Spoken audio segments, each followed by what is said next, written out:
don't think a day goes by that a follower doesn't get in touch with me and say, I can't get flour. I just can't get it. Or they can maybe get one type of flour and not the flour that they need.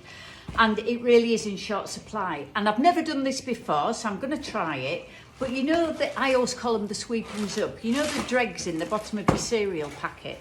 So I've got cornflakes, I've got All Bran, and I've got a pile of sort of dusty cereal leftovers there, and I'm going to blitz that to a powder, and I'm going to make some buns. Blitz any cereal crumb to a fine powder, and then I'm creaming together butter with reduced sugar because there's sugar in cereal, and then I'm adding in an egg, then that cereal crumb, a little bit of raising agent, cocoa mixed with milk, a good stir, transfer to 6 muffin cases. These will bake for 16 to 18 minutes, and then top off with your favourite buttercream or just fresh cream. And even though you've got no flour, you've got a fabulous little Easter cake.